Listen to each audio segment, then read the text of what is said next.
On a shopping strip along Nebraska's Highway 64, you'll find a Walgreens, a church, a couple dive bars, and between a tattoo parlor and a cannabis dispensary, a restaurant you might not be expecting. We've got all the nigiri, sashimi, and sushi rolls and all that. We've got items like our hama toast, which is essentially a yellowtail hamachi sushi bite that's been kind of reworked. That's David Utterback. I run Yoshitomo here in Omaha, Nebraska. Utterback is a sushi chef. He spent part of his childhood in the greater Omaha area. And when he opened the restaurant in 2017, his goal was to prove that Middle America could make high-quality sushi too. At Yoshitomo, the selection of fish is as varied as what you might find in New York City or San Francisco. We carry a pretty standard repertoire of fish, your tuna, salmon, yellowtail. And then we also carry sort of a daily selection of specialty fish that we fly in from Japan. The fact that we can enjoy a fresh piece of fish in Omaha, Nebraska, a few days after it's caught off the coast of Japan, is a marvel of modern technology and logistics. But the journey also involves some very tricky economics and a race against the clock.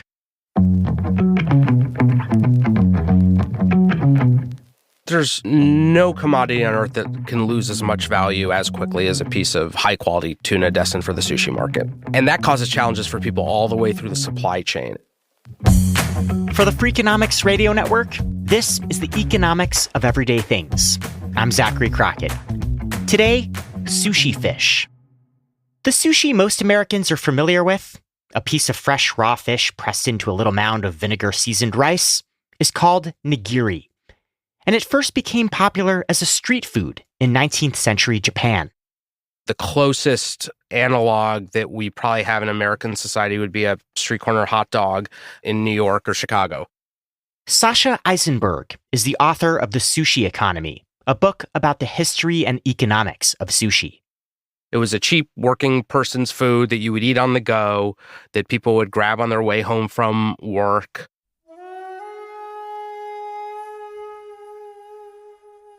As Japan ramped up for World War II, sushi vendors increasingly moved indoors. Sushi went from Japan's equivalent of a hot dog to steak dinner. The familiar interior design, you sit at a bar and it has a glass case. All of that is a fairly modern phenomenon. Sushi started to have a luxury angle. You talk to a middle-class Japanese person, maybe they would go on their birthday, or they would think of it as, oh, that's the place that the politicians go for lunch. In the post-war years, Japan opened up its economy and became a leader in the global electronics industry. Japanese culture, including sushi, attracted international interest. You look at media coverage in the 1960s, and this curiosity of Japanese people eating raw fish is part of that story. The late 1960s, early 1970s, that's when you start getting the first generation of modern sushi bars opening up in capitals around the world. One fish that became particularly desirable was the bluefin tuna. For most of the 20th century, it had sold for pennies a pound to cat food manufacturers. But by the 1970s, American and Japanese diners had developed a taste for its oily, fatty meat. In the ensuing decades, the price of bluefin tuna rose so much that the fish became known as the diamond of the sea. Today, sushi restaurants can be found in nearly every major city, and the bluefin tuna on your plate comes from all over the world. It's raised on ranches or farms, big pens off the coasts of Croatia, Mexico, and Australia. It's caught wild across the Atlantic and Pacific Oceans. And for the guys at the beginning of the supply chain, it's a game of risk. There's this real jackpot mentality among tuna fishermen who are often limited in their ability to catch fish due to catch quotas and other things. You can have a lot of days where you get nothing or you make tens of thousands of dollars off of catching one fish. Fishing for bluefin tuna requires a lot of expertise. A fully grown fish often weighs upwards of 500 pounds. And when a fisherman in Massachusetts or New Jersey catches one, there's a science to killing it. When a tuna is fighting for its life, it releases an acid that Japanese sometimes say cooks the meat. So instead of pulling the fish on board straight away, experienced fishermen let it swim around the boat until the lactic acid in its blood has dissipated. As soon as the fish is brought aboard, it's killed, gutted, and packed in ice. The lucky fisherman uses a satellite phone to call a dealer and let him know about the catch, its size, its color, and how long it fought on the line. The dealer places a few calls himself and then makes a quick decision about where to sell the fish. This dealer on a dock is deciding, should I take a gamble putting this on a plane to Japan, or should I put it on a truck to, a big city on the East Coast, or ship it by freight to Chicago or Austin or wherever it would go? There's a lot of demand for Atlantic bluefin in Japan, and a 500-pound tuna can often fetch much higher prices there than it can in the US. But it's also a gamble. You're making a bet that the whole fish is going to sell for maybe $20,000, $30,000, $40,000 a couple days from now in Tokyo. If the dealer chooses to go that route, the tuna gets packed into a styrofoam coffin filled with ice. It's driven to an airport and loaded into the cargo hold of a plane bound for the Pacific. Once the fish touches ground in Japan, it's transported to the daily tuna auction in Tokyo's Toyosu Market. You walk into a room and there may be 200 tuna from around the world. It's like maybe if you went to a medical examiner's lab after a really horrific natural disaster. There are lots of bodies laid out on the floor, and they have these yellow pieces of paper on them with the name of the country and how the fish was caught and how many kilos it is. Wholesalers who represent restaurants and fish markets throughout Japan poke and prod their way through the lines of fish. These wholesalers make their initial assessment of which of these potentially hundreds of tuna are they going to want to bid on and how much are they going to want to pay. And at 5:30, there's a clang of bells and the auctions begin.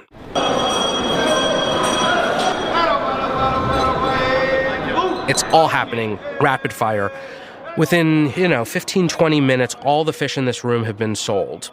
The buyers wheel it back to the stall that they have in the market and start cutting it up for their customers. But only a tiny fraction of the tuna caught in the US goes to Japan. Most of it stays right here. Sushi is a $27 billion a year business in the US. There are more than 15,000 sushi restaurants scattered around the country that go through thousands of pounds of fresh sushi-grade fish every day. And there's a vast network of distributors who fill the demand. My name is Nobu Yamanashi. I'm the president of Yama Seafood. We're the guys behind the scene that supply some of the best restaurants in the U.S. Yamanashi is the second-generation owner of Yama Seafood. His dad started the business in New Jersey back in the 1970s, right when sushi was catching on in the U.S. Today, Yama provides fish to around 800 clients, ranging from all-you-can-eat sushi bars to the Michelin-starred chain Nobu. They buy their fish daily from local East Coast dealers and also import from all over the world.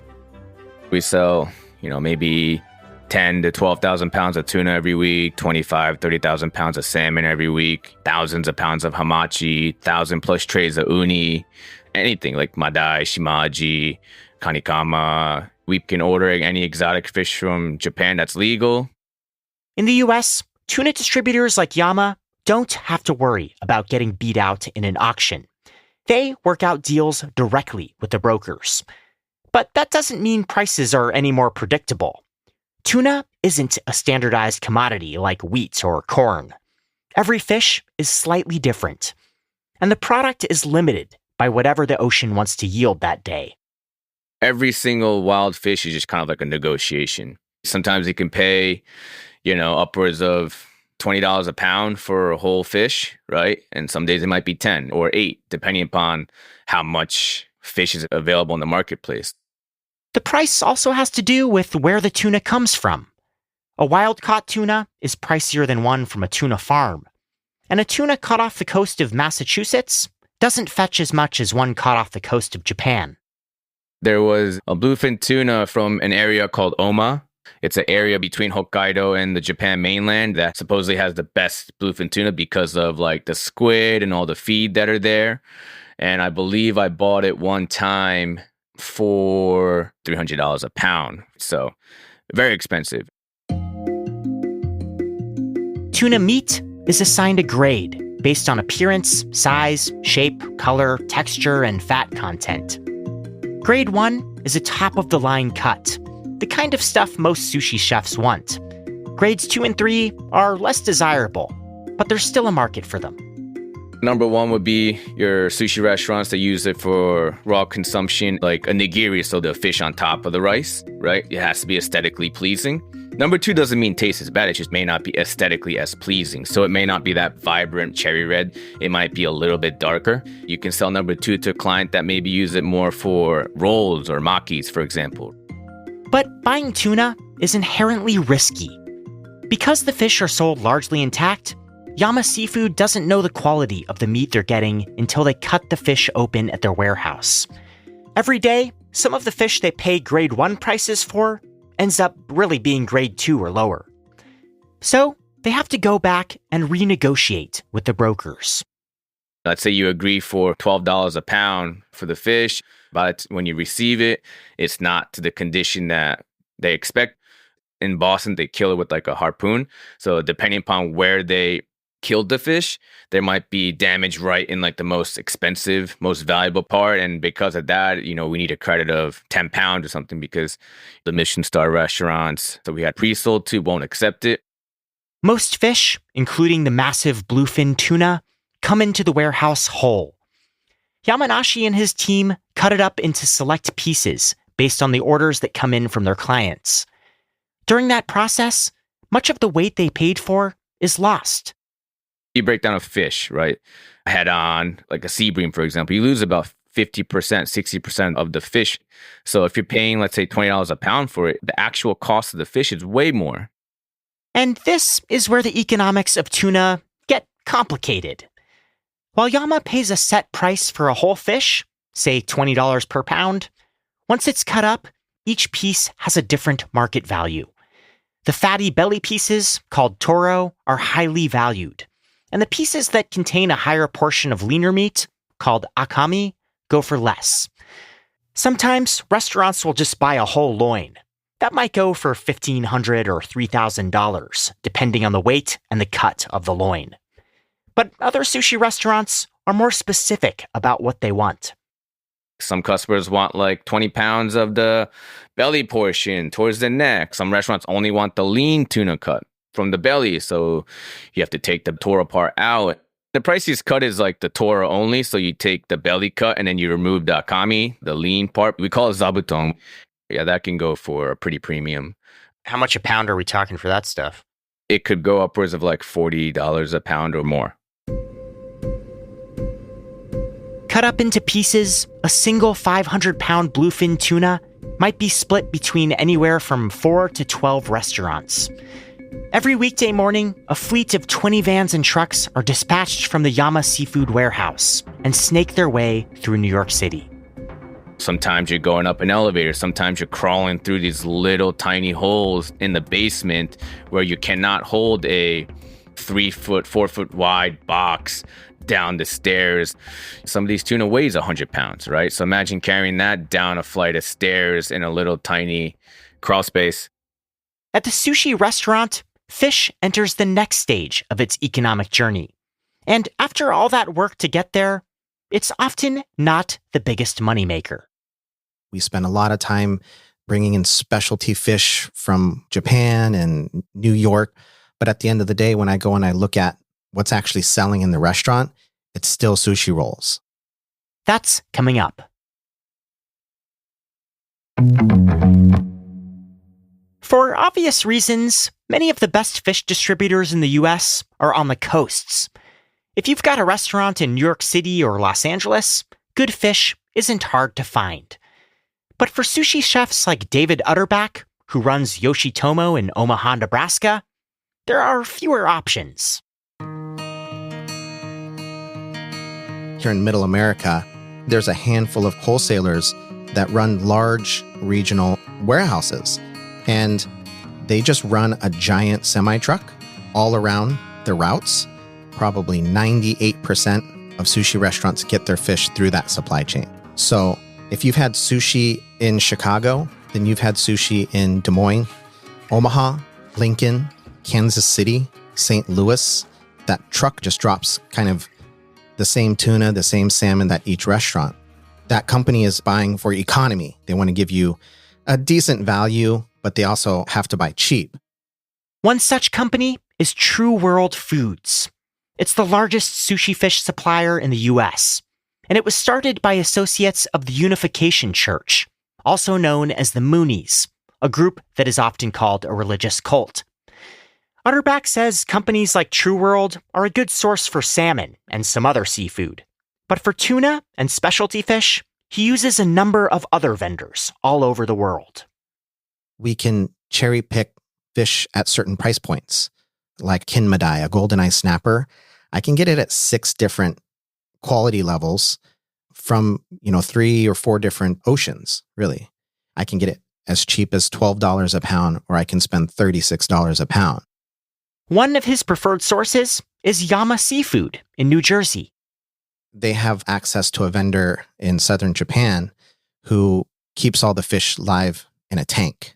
Every week, I get a video of all of the fish swimming around in the tank, and then a list of the fish that are available. Whether it's coming from Jersey or Japan, getting sushi fish to Nebraska involves air freight costs, usually somewhere around $150 or $200 for a 100-pound box. That cost can be hard to swallow. That's $200. That's really hard for me to monetize here in Omaha. For instance, in New York, one piece of tuna, just regular tuna nigiri, is maybe $8, $9. Here, if I get that same tuna from Yama and I fly it over here, I have to give you 2 pieces and I only get $8 for it, because that's just how much things cost here.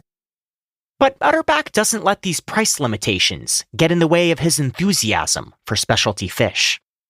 I got a fish the other day called a shibudai, the snapper, $750 for 2.5 pounds.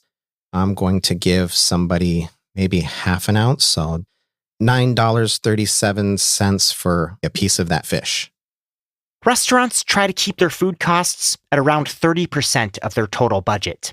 So to make his $9.37 per serving back on that fish, Utterback would have to sell each piece of sushi for more than $30. You couldn't do that. Nobody would pay. So that's something that we would sell at a massive loss and try to make it up in something else. At a sushi restaurant, the really good fish tends to be subsidized by other dishes. The engine of the sushi restaurant is the sushi roll. And they're just like cheeseburgers, man. They don't cost terribly a lot to make. Your basic California roll costs maybe 90 cents to make, but you can turn that around for $8, $9, sometimes more depending upon where you're at. The rolls pay for everything else. Ingredients used in rolls at less fancy sushi restaurants, like imitation crab meat, fried shrimp, or lower-grade salmon, are a lot cheaper than high-quality tuna. Some chefs may even use rolls as a way to sell leftover tuna inventory. Sasha Eisenberg, the author, says the popular spicy tuna roll was an invention of utility. Spicy tuna was developed by American chefs and popularized because they realized that if you put a spicy sauce or mayonnaise or such on tuna, you can begin to mask an increasingly undesirable color or flavorlessness or maybe even a smell. In the sushi business, knowing how much fish to buy is a critical skill. In an ideal situation, says Eisenberg, you wouldn't have any leftover tuna. A good sushi restaurant should run out of things. A sushi bar that always has everything you want might not be handling its own business that well, or might be serving you some stuff they're still trying to get rid of from a couple days ago. All of this is a lot of work for something that diners wolf down in a single fleeting bite. But despite all of the complications of buying and selling a product of nature on a daily basis, David Utterback still marvels at the process. It's crazy. 500 years ago, if you wanted an ingredient like a spice, 500 people would get on 3 ships and like 100 would come back and you would have curry. Now I can just send a text message to somebody who I've met just a handful of times in Japan, and I can get something extremely special that I can serve in the most landlocked state in our country. When you think about it, we eat better than any king or emperor in the history of humanity. For the economics of everyday things, I'm Zachary Crockett. This episode was produced by me and Sarah Lilly and mixed by Jeremy Johnston. We had help from Daniel Moritz-Rapson.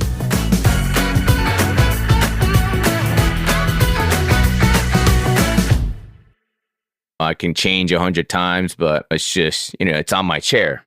It's on the aprons that I wear, the gloves, the sleeves, the pants. You just smell like fish.